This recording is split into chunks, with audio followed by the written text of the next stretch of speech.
Hello, friends. Sleep Tight Stories, Sleep Tight Relax, and Sleep Tight Science are now available to play on Story Button, the device that makes it easy to listen to our shows and more without having to use a phone or tablet. This month, you can save $10 at storybutton.com when you use the code SLEEPTIGHT. Story Button, the home of imagination. For an ad-free listening experience, please check out Sleep Tight Premium. A link can be found in our show notes. Thank you.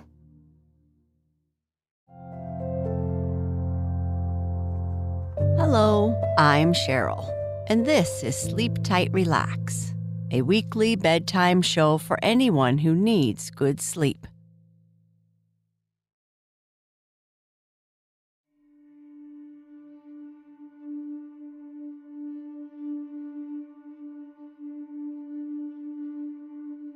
Our sleep story tonight is called The Glass Dog. The wizard in the story loves being a wizard, but does not enjoy all the interruptions that keep happening. He decides he needs a dog, but doesn't know where to get one. He goes to the glass blower who lives next door and asks, where can he get a dog? He wants the perfect dog that makes no mess and causes no problems, but keeps people away. The glass blower has a great idea. Before we continue with our story, let's first make sure you are cozy and comfortable. Turn off the lights. Silence notifications. Find your comfortable place, your place to relax, or your favorite position in bed. Wiggle around a little bit and make yourself comfortable.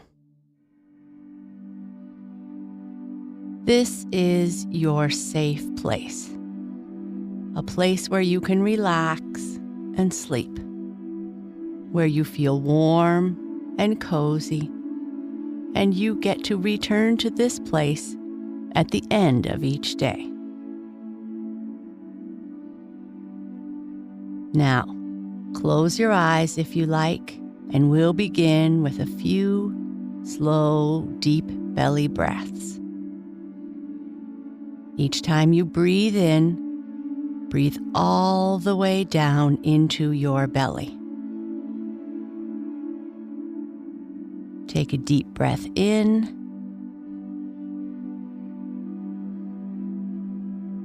and out.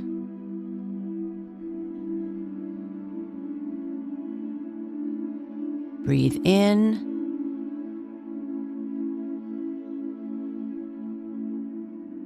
and breathe out.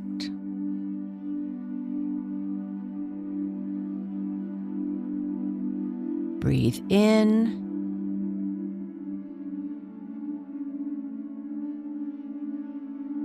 and breathe out.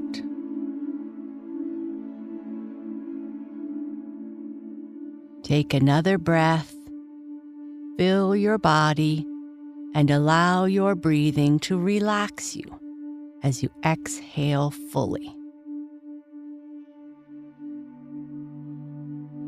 Breathe in relaxation. Breathe out tension. Breathe in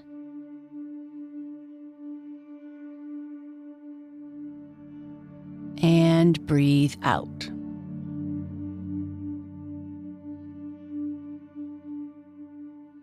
Keep breathing slowly like this for as long as you feel comfortable.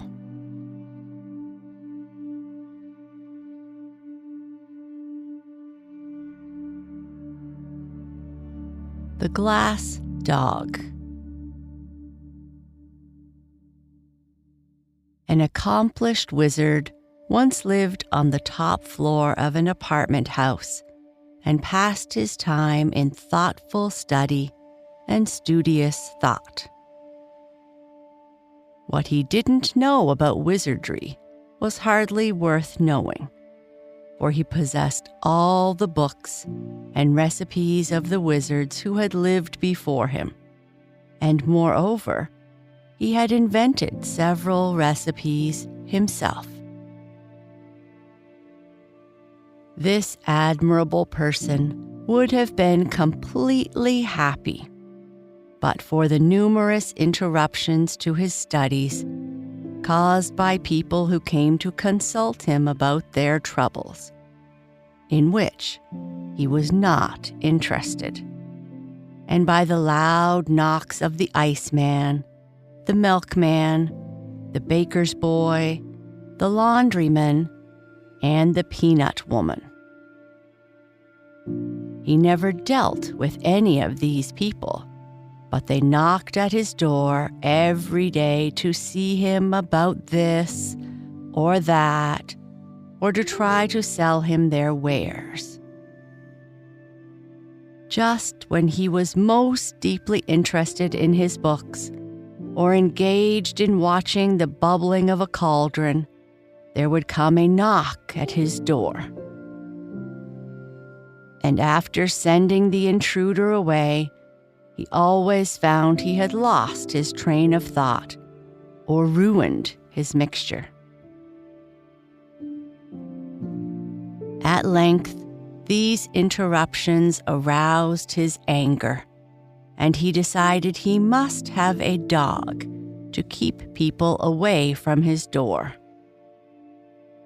He didn't know where to find a dog, but in the next room lived a poor glass blower with whom he had a slight acquaintance.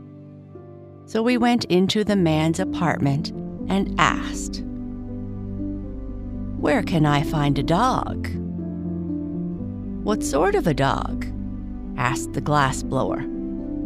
"A good one that will bark at people and drive them away. One that will be no trouble to keep and won't expect to be fed. One that has no fleas and is neat in his habits. One that will obey me when I speak to him. In short, a good dog," said the wizard. "Ah, such a dog is hard to find," returned the glass blower, who was busy making a blue glass flower pot with a pink glass rose bush in it, having green glass leaves and yellow glass roses. The wizard watched him thoughtfully. "Why can't you blow me a dog out of glass?" he asked presently. "I can," declared the glass blower, "but it would not bark at people, you know." "Oh, I'll fix that easily enough," replied the wizard. "If I could not make a glass dog bark, I would be a mighty poor wizard." "Very well. If you can use a glass dog, I'll be pleased to blow one for you. Only you must pay for my work." "Certainly," agreed the wizard. "But I have none of that horrible stuff you call money. You must take some of my wares in exchange." The glass blower considered the matter for a moment. Could you give me something to cure my aches and pains?" he asked. "Oh, yes, easily." "Then it's a bargain. I will start the dog at once.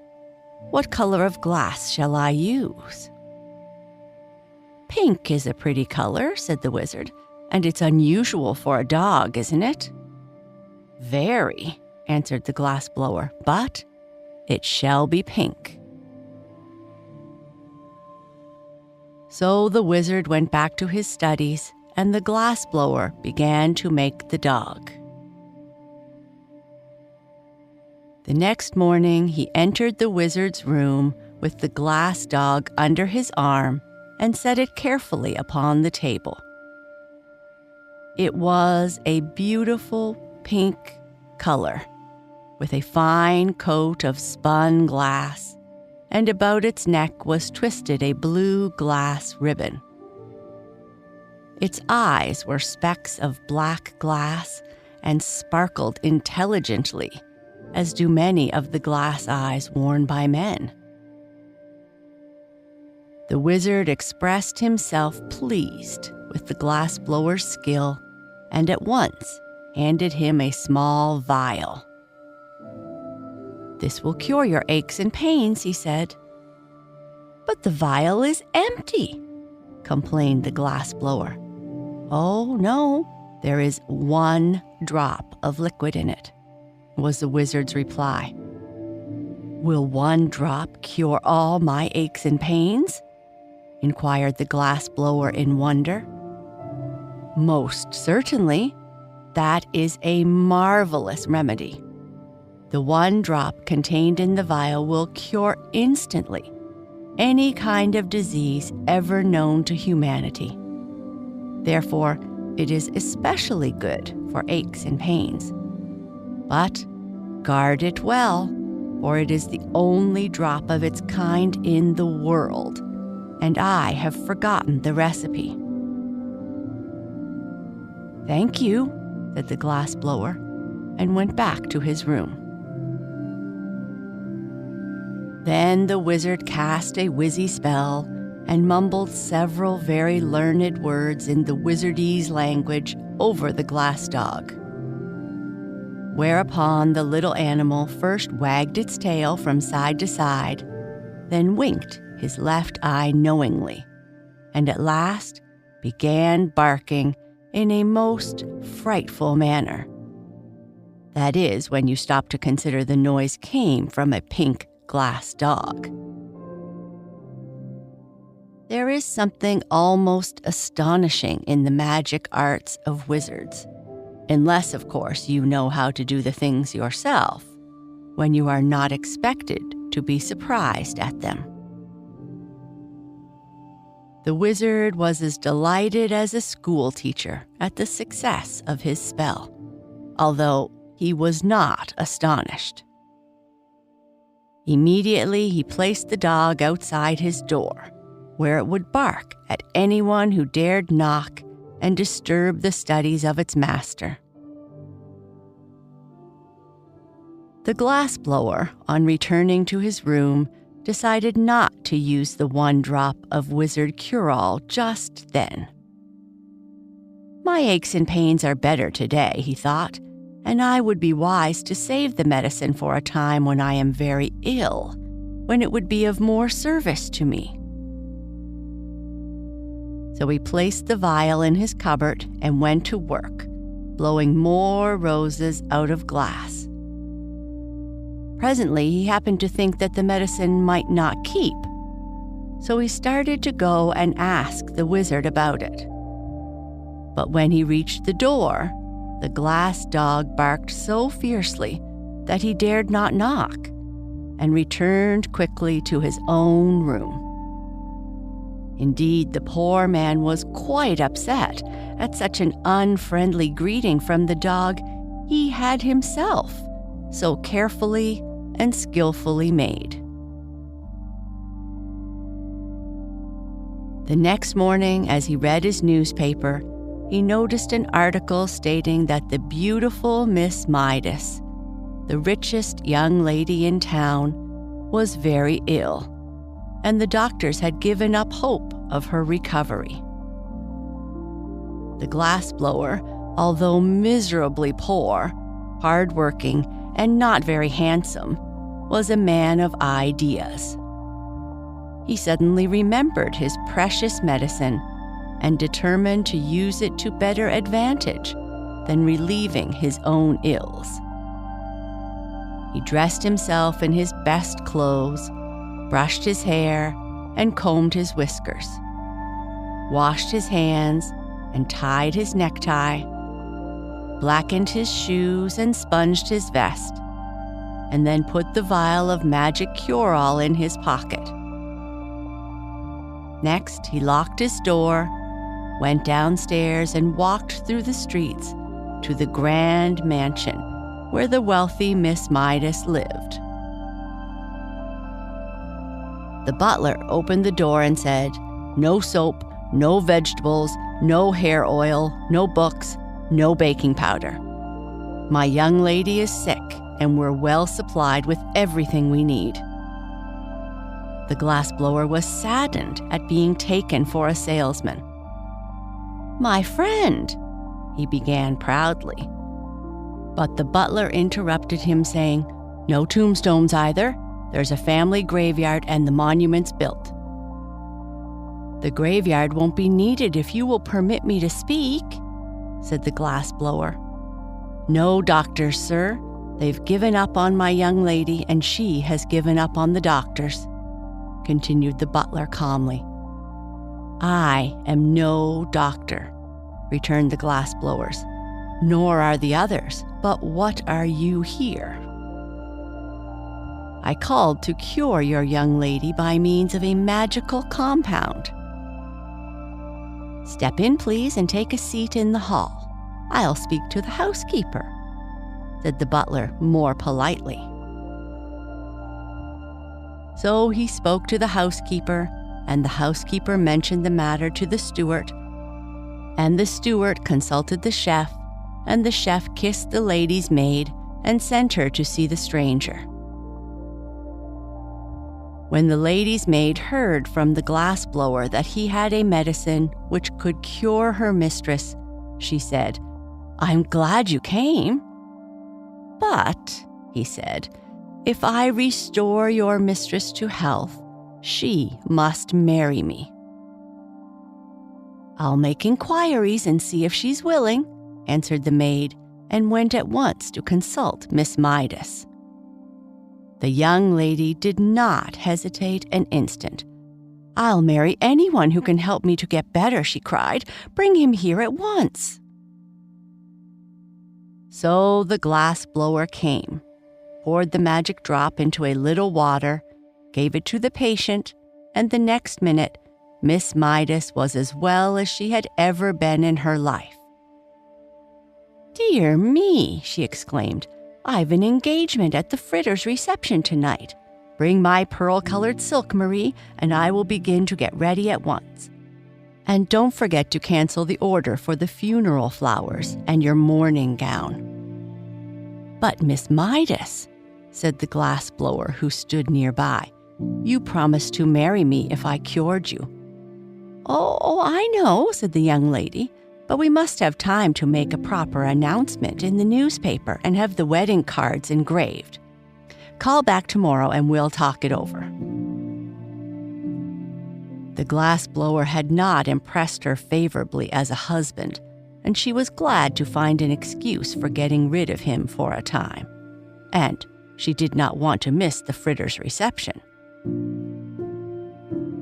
Yet the man went home filled with joy, for he thought his idea had succeeded, and he was about to marry a rich wife who would keep him in luxury forever afterward.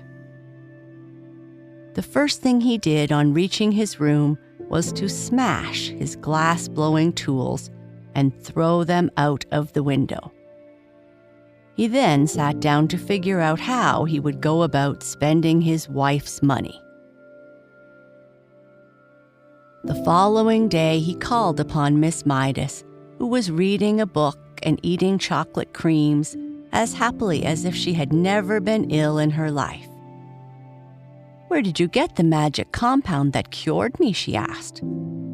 "From a learned wizard," he said, and then, thinking it would interest her, he told how he had made the glass dog for the wizard and how it barked and kept everybody from bothering him. "How delightful," she said. "I've always wanted a glass dog that could bark." "But there is only one in the world," he answered, "and it belongs to the wizard." "You must buy it for me," said the lady. "The wizard cares nothing for money," replied the glassblower. "Then you must steal it for me," she said. I can never live happily another day unless I have a glass dog that can bark." The glass blower was very upset at this, but said he would see what he could do. For a man should always try to please his wife, and Miss Midas had promised to marry him within a week. On his way home, he purchased a heavy sack, and when he passed the wizard's door and the pink glass dog ran out to bark at him, he threw the sack over the dog, tied the opening with a piece of twine, and carried him away to his own room. The next day, he sent the sack by a messenger boy to Miss Midas with his compliments. And later in the afternoon, he called upon her in person, feeling quite sure he would be received with gratitude for stealing the dog she so greatly desired. But when he came to the door and the butler opened it, what was his amazement to see the glass dog rush out and begin barking at him furiously. "Call off your dog!" he shouted in terror. "I cannot, sir," answered the butler. "My young lady has ordered the glass dog to bark whenever you call here. You'd better look out, sir," he added, "for if it bites you, you may have glassophobia." This so frightened the poor glassblower that he went away hurriedly. But he stopped at a drugstore and put his last dime in the telephone box so he could talk to Miss Midas without being bitten by the dog. "Give me Miss Midas," he called. "Hello? What is this?" said a voice. "I wish to speak with Miss Midas," said the glassblower. Presently, a sweet voice said, "This is Miss Midas. What is it?" "Why have you treated me so cruelly and set the glass dog on me?" asked the poor fellow. "Well, to tell you the truth," said the lady, "I don't like your looks. Your cheeks are pale and baggy, your hair is coarse and long, your eyes are small and red, your legs and hands are big and rough." "But I can't help my looks," pleaded the glass blower, "and you really promised to marry me." "I don't think you are the right person for me to marry. I would like to wait for someone else." "If you were kinder, I would keep my promise," she returned, "but under the circumstances, you are not a fit husband for me, and unless you keep away from my mansion, I shall set my glass dog on you." Then she dropped the phone and would have nothing more to say. The miserable glass blower went home with a heart bursting with disappointment. Someone knocked at his door, and upon opening it, he saw the wizard. "I've lost my dog," the wizard announced. "Have you indeed?" replied the glass blower. "Yes, someone has stolen him." "That's too bad," declared the glass blower indifferently.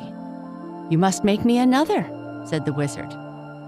"But I cannot. I've thrown away all my tools." "Well, then what shall I do?" asked the wizard. "I do not know, unless you offer a reward for the dog." "But I have no money," said the wizard. "Offer some of your compounds, then," suggested the glass blower. "Oh, the only thing I can spare," replied the wizard thoughtfully, "is a beauty powder." "What?" cried the glass blower. "Have you really such a thing?" "Yes, indeed. Whoever takes the powder will become the most beautiful person in the world." "If you will offer that as a reward," said the glassblower eagerly, "I'll try to find the dog for you, for above everything else, I long to be beautiful." "But I warn you, the beauty will only be skin deep," said the wizard. "That's all right," replied the happy glassblower. "Then tell me where to find my dog, and you shall have the powder," promised the wizard. So the glass blower went out and pretended to search, and by he returned and said, "I've discovered the dog. You will find him in the mansion of Ms. Midas." The wizard went at once to see if this was true, and sure enough, the glass dog ran out and began barking at him. Then the wizard spread out his hands and chanted a magic spell, which sent the dog fast asleep. When he picked him up and carried him to his own room on the top floor of the apartment house. Afterward, he carried the beauty powder to the glass blower as a reward, and the fellow immediately swallowed it and became the most beautiful man in the world. The next time he called upon Miss Midas, there was no dog to bark at him, and when the young lady saw him, she fell in love with him at once. "If only you were a count or a prince," she sighed, "I willingly would marry you." "But I am a prince," he answered, "the prince of dog blowers." "Ah," she said, "then if you are willing to accept an allowance of $4 a week, I will order the wedding cards engraved." The man hesitated, and then he agreed. So they were married, and the bride was very jealous of her husband's beauty. And in the end, they were both miserable and unhappy with each other. And as for the glass dog, the wizard set him barking again by means of his wizardness and put him outside his door. And they lived happily ever after. Good night. Sleep tight.